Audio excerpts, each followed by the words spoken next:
à tous et bienvenue. Les titres. Suite à la campagne d'arrestation des étrangers à Luanda, en Angola, le gouvernement guinéen, à travers le ministre des Guinéens de l'étranger, apporte des précisions. Et puis, le ministre de la fonction publique était ce matin face à la presse. Objectif, faire le bilan des activités menées au cours de l'année. Le 24 décembre, c'est Noël, la ferveur de la fête, c'est dans ce journal.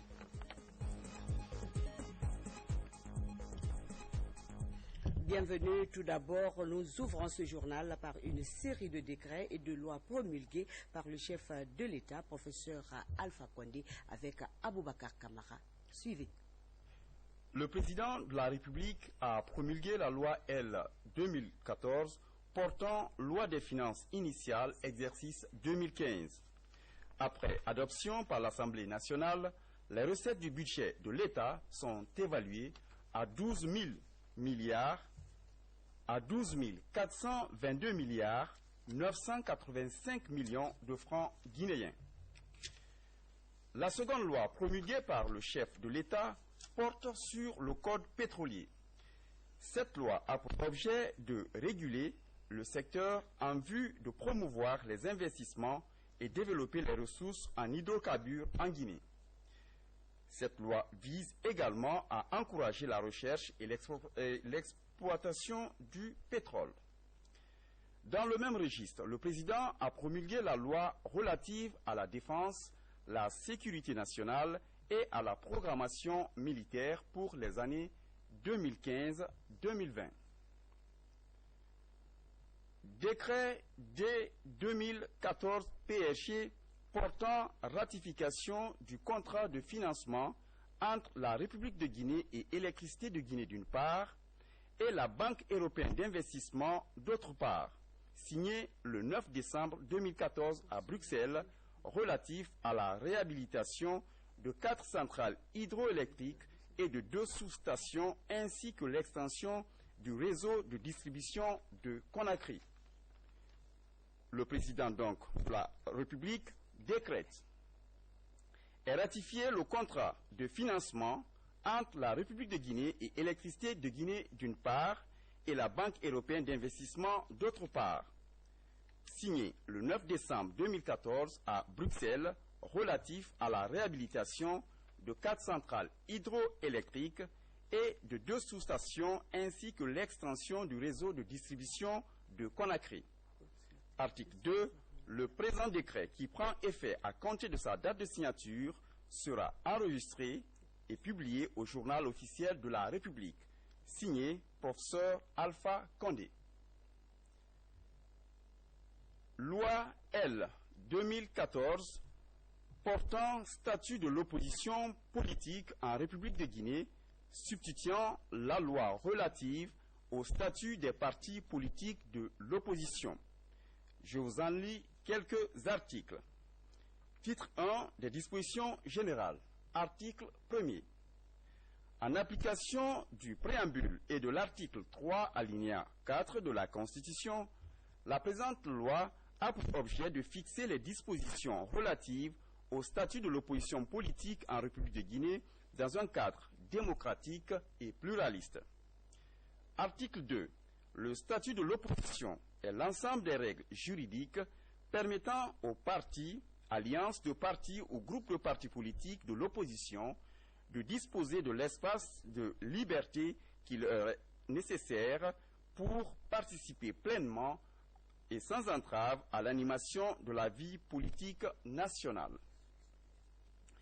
Article 4. Le rôle de l'opposition est de critiquer le programme, les décisions et les actions du gouvernement, développer des programmes propres, proposer des solutions alternatives à la nation, œuvrer pour l'alternance au pouvoir par des voies légales, offrir aux citoyens une alternative à la politique définie et appliquée par la majorité parlementaire.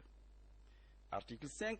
Outre les droits et libertés fondamentaux reconnus à tout citoyen, l'État garantit à l'opposition l'exercice des libertés publiques conformément à la loi et au règlement. Au niveau du titre 2, Les droits et devoirs de l'opposition politique sont définis. Titre 3 du chef de file de l'opposition. Article 9. Dans le cadre des règles du protocole d'État, le chef de file de l'opposition prend rang immédiatement après les présidents des institutions républicaines. Le chef de file de l'opposition est le porte-parole attitré de l'opposition politique. Article 10. Le chef de file de l'opposition est le premier responsable du parti de l'opposition ayant le plus grand nombre d'élus à l'Assemblée nationale. En cas d'égalité de sièges, le chef de file de l'opposition est le premier responsable du parti ayant totalisé le plus grand nombre de suffrages exprimés aux dernières élections législatives. Article 11. Le chef de file de l'opposition est désigné par résolution du bureau de l'Assemblée nationale.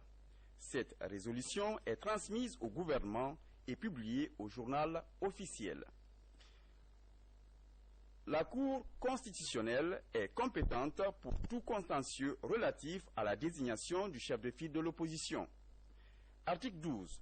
Dans l'exercice de ses fonctions, le chef de file de l'opposition doit tenir compte des intérêts supérieurs de la nation, de sa souveraineté et du bon fonctionnement de l'ensemble des institutions dans l'esprit de la complémentarité républicaine.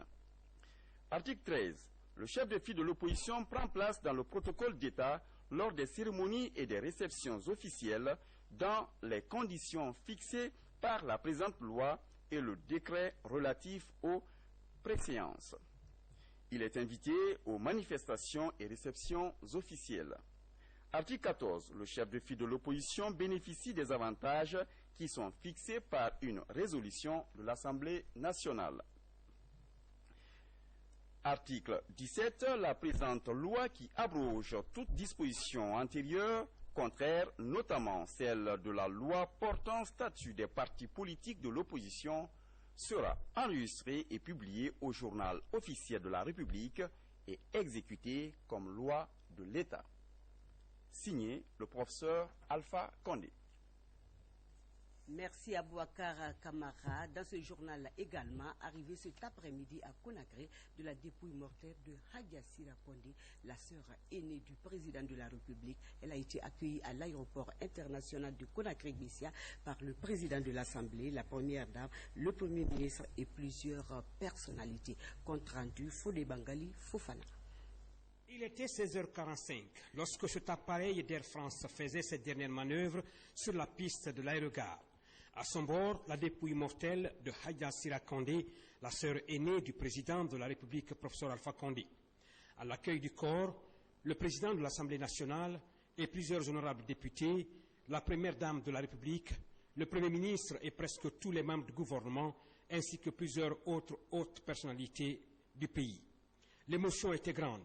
Sur tous les visages, on ne peut lire que tristesse et consternation. Et c'est dans ce climat de profonde douleur dans l'âme que la famille présidentielle, qui était au chevet de la défunte, a été reçue par la première dame de la République, le premier ministre, les membres du gouvernement et quelques proches de la famille. Après la perte de notre frère et ami aussi Malik Condé, c'est la seconde personnalité de la famille d'Alpha Condé que nous venons de perdre.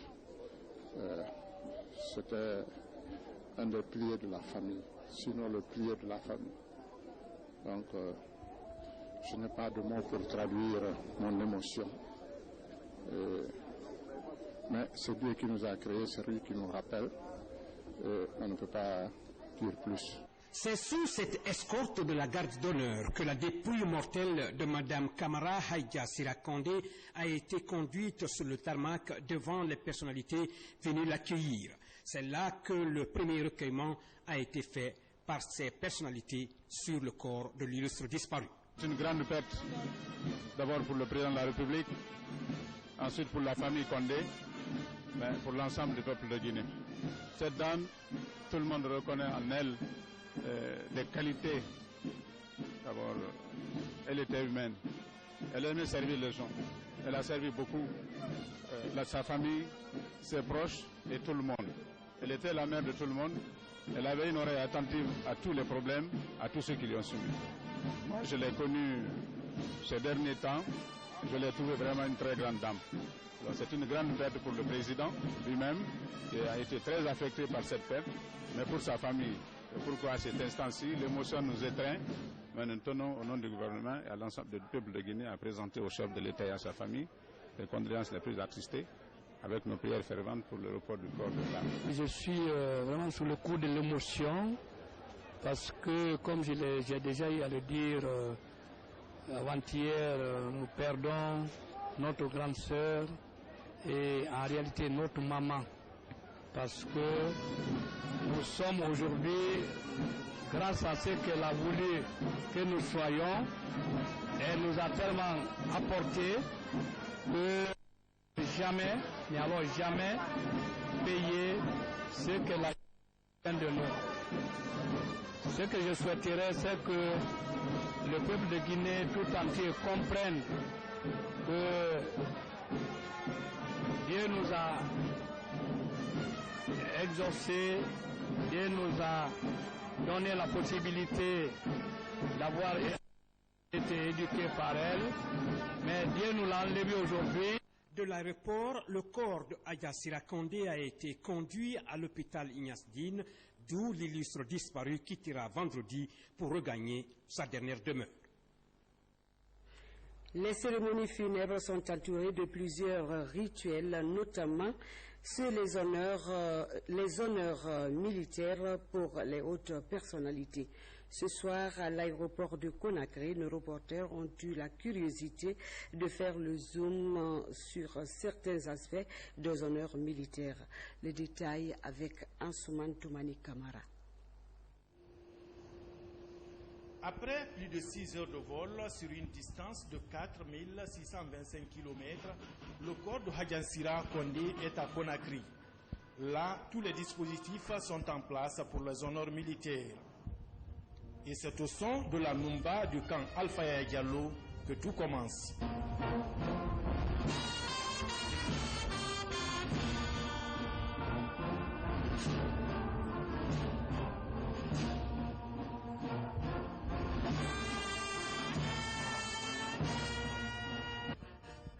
Ce chant s'appelle Boloba. Il est parmi les airs épiques du pays, donc événementiel. Boloba accompagne les hautes personnalités du pays à leur dernière demeure. Ici, la dépouille mortelle de la sœur aînée du président de la République est recouverte du verre. Il n'y a rien de particulier par rapport à ça. On a simplement mis une couverture verte. Vous savez, la couleur nationale, c'est le rouge, le jaune et le vert. La dépouille mortelle est transportée dans le chariot et avec pour garde rapprochée les sapeurs-pompiers. Les sapeurs-pompiers, à pareille circonstance, sont les mieux indiqués. Ils ont la formation des blessés, comment il faut prendre un blessé, ils ont la formation comment il faut tenir un... Donc ici à l'aéroport, lorsqu'il y a des événements de ce genre, ce n'est ni la police, ni la gendarmerie, ni l'armée, ce sont les sapeurs-pompiers qui doivent tenir le corps.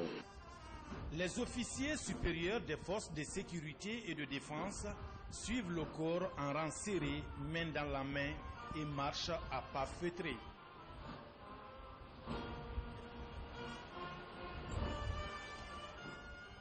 La marche funèbre, elle est ancestrale dans les armées. À chaque fois que c'est un mort qu'il faut vraiment honorer, il n'y a pas autre type il n'y a pas autre formule de marche. C'est cette marche-là qu'on utilise. Elle est prévue par le statut, par le règlement militaire dans l'armée.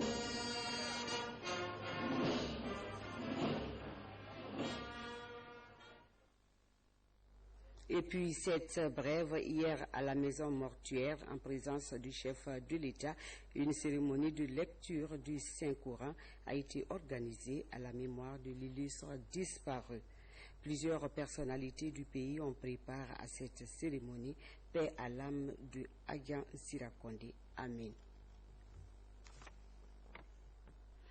Depuis quelques semaines, l'Angola mène une vaste campagne d'arrestation. Plusieurs personnalités africaines, dont les Guinéens, sont ciblées par ces arrestations. Une situation qui interpelle les autorités du pays ainsi que le ministère en charge des Guinéens de l'étranger. Reportage Mabit Laïsou.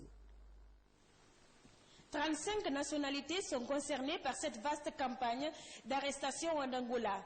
Parmi elles, les ressortissants guinéens qui représentent la deuxième plus grande communauté après celle de la République démocratique du Congo. Aujourd'hui, nos compatriotes sont touchés de plein fouet par ces arrestations. Le 19 décembre, les forces de sécurité et de défense ont procédé des arrestations dans les mosquées, les domiciles, dans les marchés en Rwanda et dans 17 autres villes du pays. Il y a eu 3045 personnes qui ont été arrêtées. Jusqu'à nos jours, il y a eu 2161 personnes libérées et 884 continuent à souffrir dans les prisons. Avant le 19 décembre dernier, 140 Guinéens étaient détenus dans les prisons angolaises.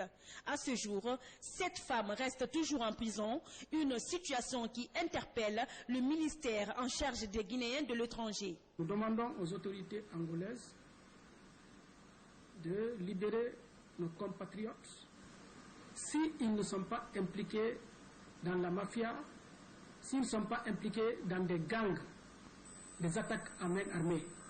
Nous demandons à ce qu'on les libère jusqu'au moment où il va y avoir une discussion au plus haut sommet de l'État pour permettre à nos compatriotes de vivre dignement en Angola. Les autorités guinéennes entendent œuvrer pour améliorer les conditions de séjour des Guinéens en Angola. Mabinti Justice pour parler du code de justice militaire qui était en révision lundi dernier à Conakry. Cette opération va toucher certains articles du code, notamment les attributions du tribunal militaire. La question a réuni les acteurs concernés du processus.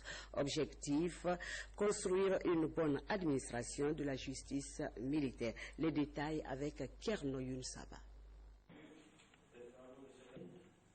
Adopté en 2012, ce code de justice militaire comprend 2 livres. Le premier est consacré à l'organisation, la compétence, la procédure et son fonctionnement, alors que le deuxième traite des infractions d'ordre militaire, mais aussi les peines applicables en cas de culpabilité. 3 ans après son adoption, la nécessité de le réviser s'impose. La présente rencontre est axée sur la révision de certains articles, notamment les attributions du tribunal militaire et de sa compétence à l'égard des justiciables. Les autorités tiennent à un instrument juridique fiable et conforme aux engagements de la Guinée. Par rapport à la légalité, dans le cadre de la réforme des services de sécurité et même de la justice, il est important que ce code de justice militaire soit finalisé. Ça permettra que le tribunal militaire soit fonctionnel, ça permettra également de lutter contre l'impunité, contre tous les maux dont souffre notre pays. La révision de ce code s'inscrit dans le cadre de la politique de réforme du secteur de la sécurité amorcée en Guinée, alors que les acteurs misent sur une bonne administration de la justice militaire.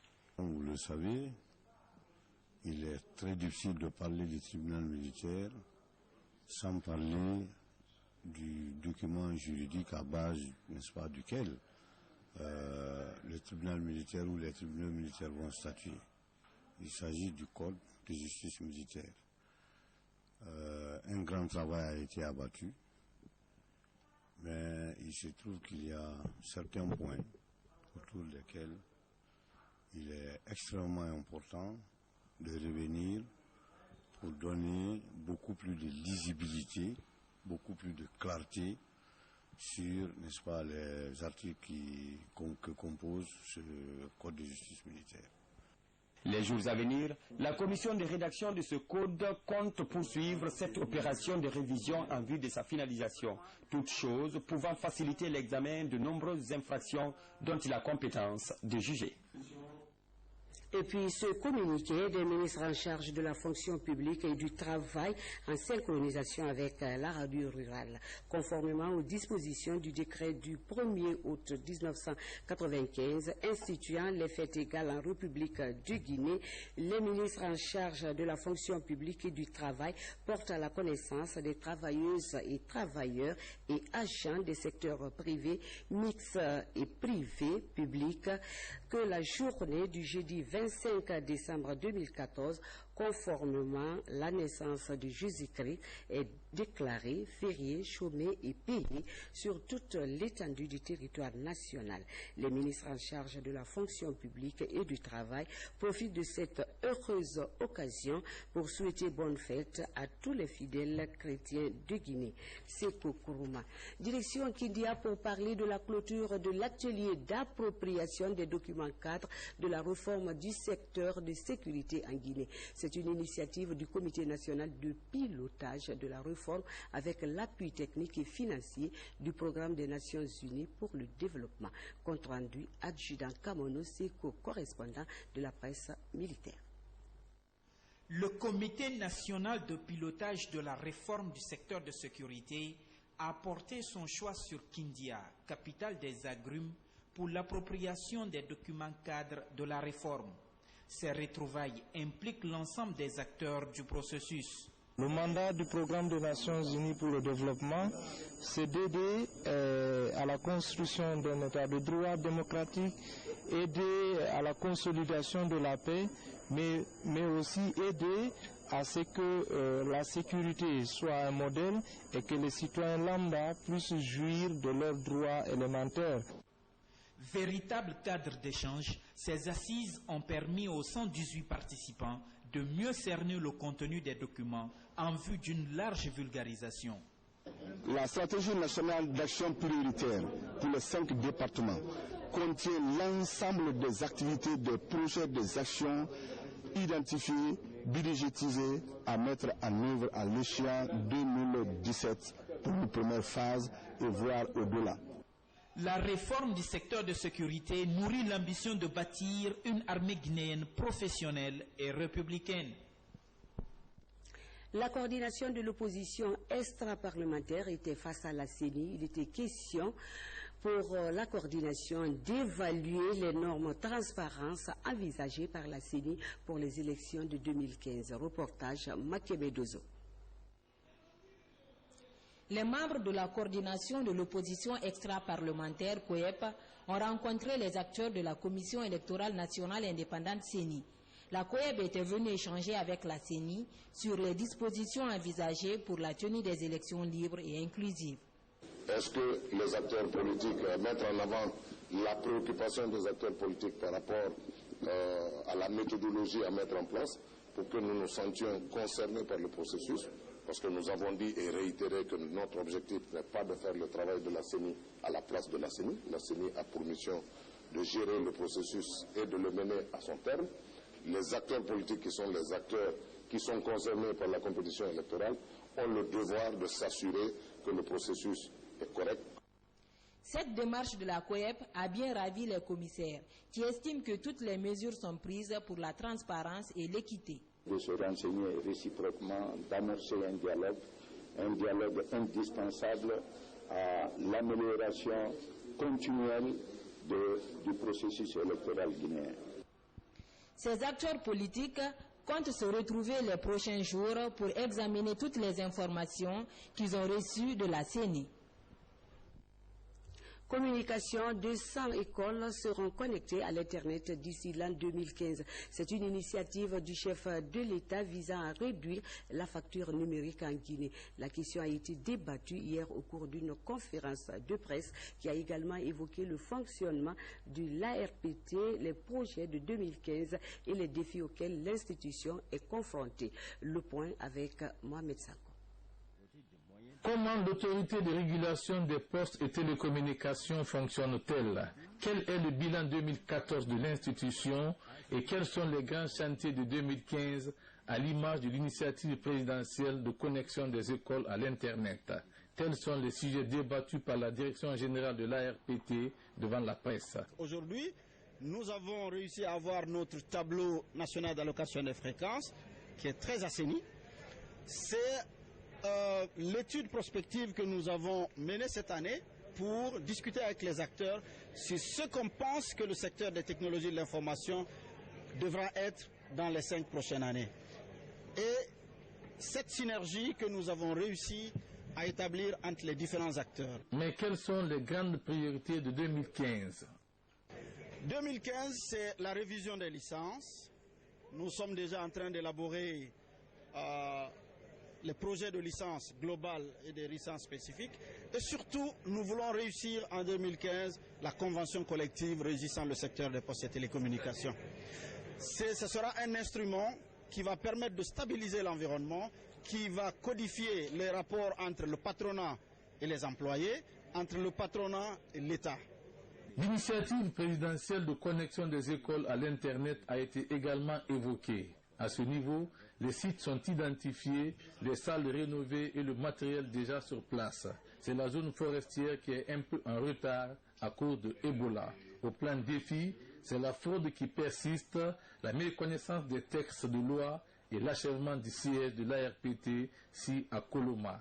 Des défis inscrits au plan d'action de 2015.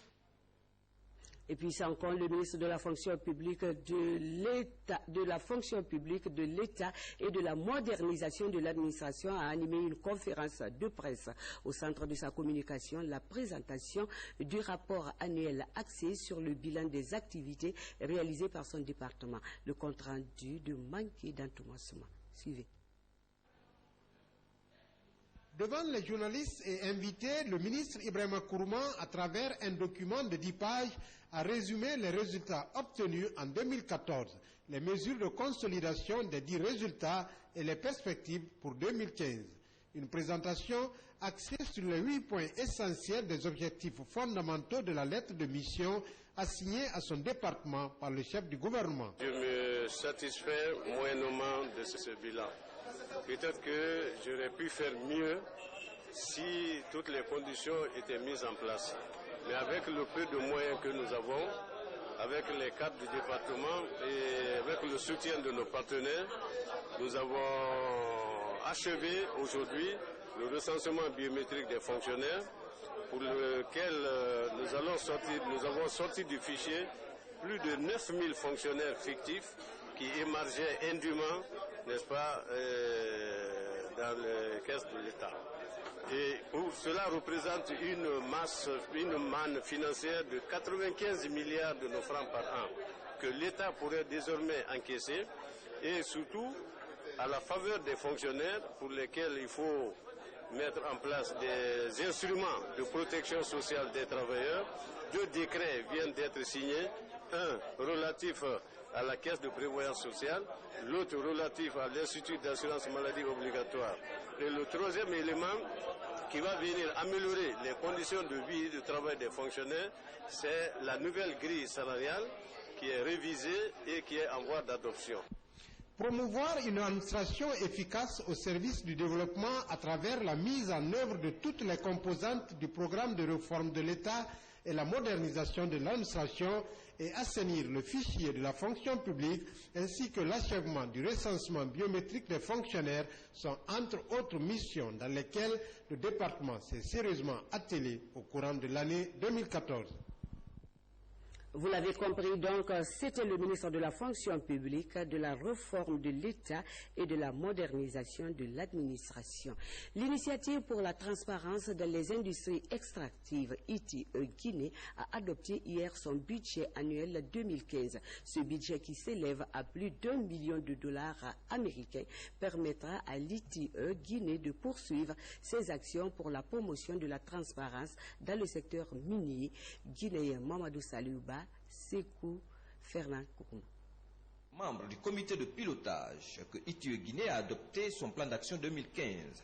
Cette rencontre a été marquée par la validation du budget annuel 2015 de ITIE Guinée. 2015, la projection fait 1 336 965 $. C'est la prévision. Dans cette prévision, il y a certains bailleurs de fonds tels que le groupe de la Banque mondiale qui finance jusqu'à une certaine hauteur.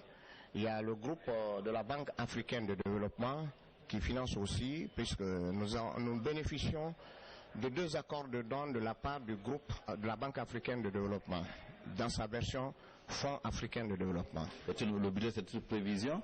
Donc, s'il y a d'autres activités qui vont être nécessaires à réaliser, il faudrait que le comité de pilotage puisse réviser ce budget-là. Mais pour l'instant, nous nous attendons à ce que les activités qui ont été programmées pour 2015 et dont les sources de financement ont été identifiées puissent être les activités auxquelles le comité de pilotage veut accorder du prix.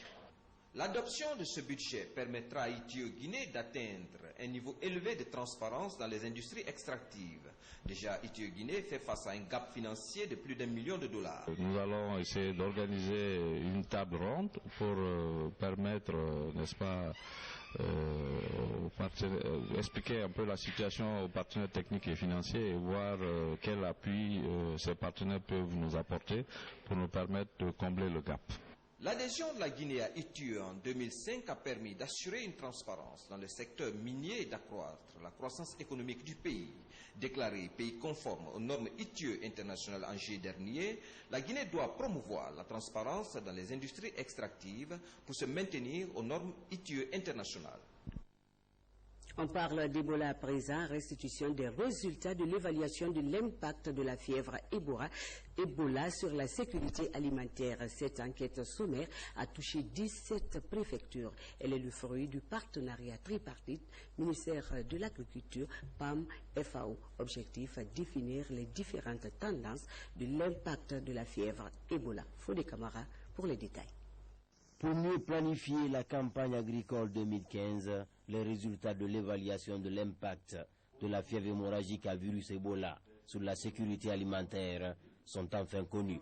Selon les résultats de cette enquête, dans les communautés touchées par l'épidémie, les récoltes seront moins bonnes. Ceci à cause de la rareté de la main-d'œuvre due à la cessation des activités d'entraide communautaire. Depuis septembre, nous avions des feux rouges qui s'allumaient sur un impact éventuel de l'épidémie d'Ebola sur la production agricole. Donc nous avons fait la demande, la requête auprès de la FAO et du PAM.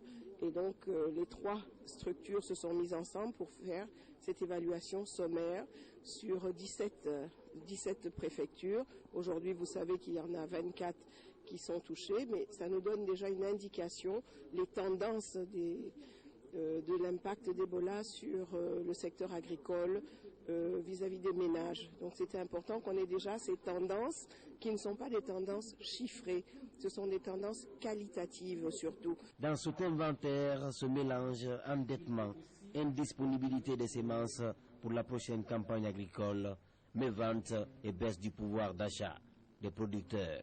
Des défis qui invitent à l'action le gouvernement et les partenaires techniques et financiers. Je viens de parler ici qu'il faut qu'avec les partenaires techniques et financiers, le gouvernement engage des notions d'assurance agricole. Nous avons vu qu'en cas d'urgence, les gens pouvaient perdre tout et que l'assurance agricole est certainement, quand elle est très bien étudiée, pouvait être une option extrêmement importante. Je me félicite d'avoir la chance maintenant d'expliquer au public guinéen que l'Allemagne a mettre à disposition plus que 160 millions d'euros pour toute la région affectée par Ebola. Quelques pistes de solutions sont proposées. Elles gravitent notamment autour de l'appui de l'élevage à cycle court et le soutien de production de contre-saison. De l'agriculture, on parle éducation avec Ebola. Synergie forestière pour la réélection du professeur Alpha Condé offre des kits de lavage des mains pour l'ouverture des classes. La répartition du matériel a eu lieu dans la capitale de la région forestière en présence des autorités régionales et des représentants préfectoraux. Reportage Francis Coulier. Les ressortissants de la région forestière s'organisent contre Ebola. Plus de 900 kits de lavage de mains, 79 cartons de chlore, 111 cartons d'eau de javel et 34 cartons de savon ont été mobilisés pour l'ouverture des classes dans la région des Érécorés. Ebola est une réalité et non une fatalité. Prenons en garde en adoptant les précautions ci-après. Se laver les mains aussi souvent que possible avec du savon et de l'eau. Ne pas dormir avec le malade du virus Ebola. Si nous arrivons à vaincre les résistances, nous sommes sûrs d'une chose, c'est que décembre, la fin décembre, même si on ne vainc pas Ebola totalement, mais on aura réduit Ebola dans la préfecture. La CIFRAC compte unir toutes les bonnes initiatives en vue de soutenir les efforts du chef de l'État contre Ebola. L'école, c'est pour nous tous. Les enfants, c'est pour nous tous. Nous avons pensé, la CIFRAC a pensé que en payant les kits et en les orientant vers les écoles. Ça devrait être encore une mesure de sécurité pour une entrée sans Ebola. Le respect des règles d'hygiène pour l'éradication définitive de l'épidémie est la préoccupation majeure de la synergie forestière pour la réélection du professeur Alpha Condé. Le 24 décembre, la fête de Noël, je le disais au début, à l'occasion de cette fête, les ONG humanitaires Guinée Future et Kakuna Matata volent au secours des enfants déshérités à travers le Père Noël. Ces deux ONG ont distribué des cadeaux aux enfants de l'orphelinat Foyer Espérance. L'initiative vise à donner de l'espoir aux enfants en situation difficile, comme l'indique Rose Pocho dans ce reportage.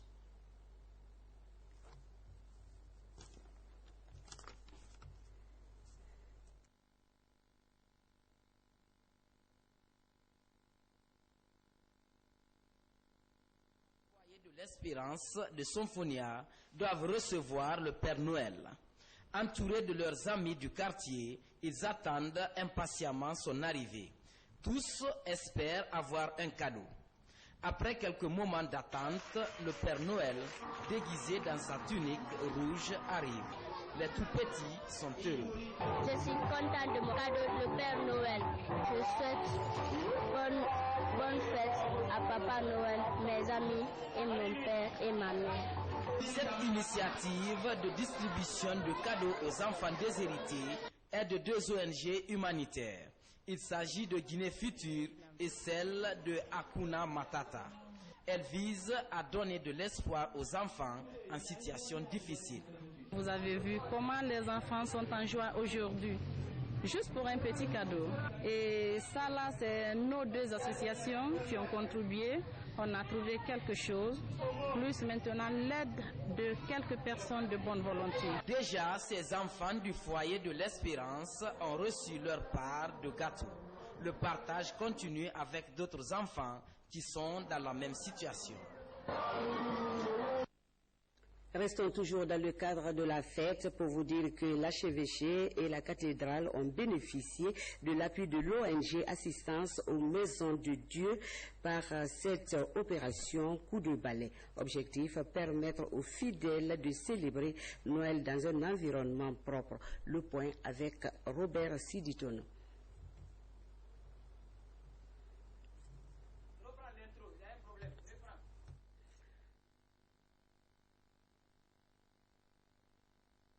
De la fête, l'archevêché et la cathédrale ont bénéficié de l'appui de l'ONG Assistance aux Maisons de Dieu par cette opération Coup de balai.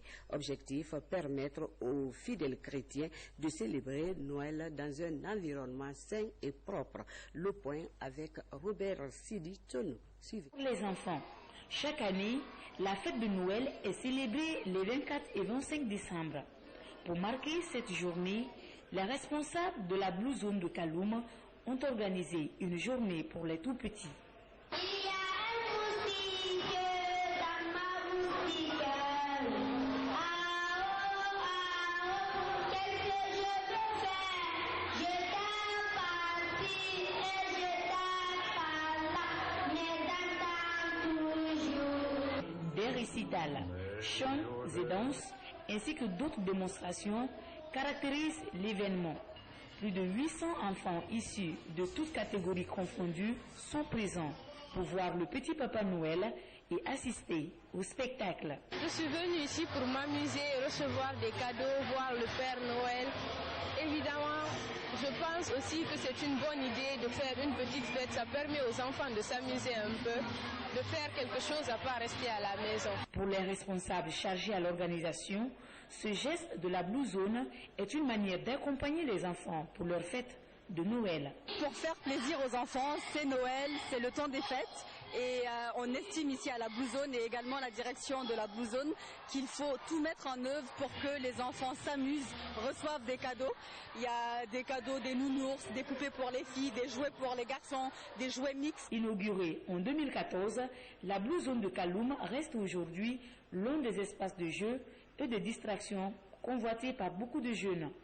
D'autres espaces sont aussi annoncés par les autorités pour permettre à tous les jeunes de s'épanouir pleinement. C'était donc un reportage de Rose Pocho, Blue Zone, qui a organisé pour les enfants afin de leur offrir des cadeaux. Nous reprenons ce communiqué conjoint des ministres en charge de la fonction publique et du travail en synchronisation avec les radios rurales.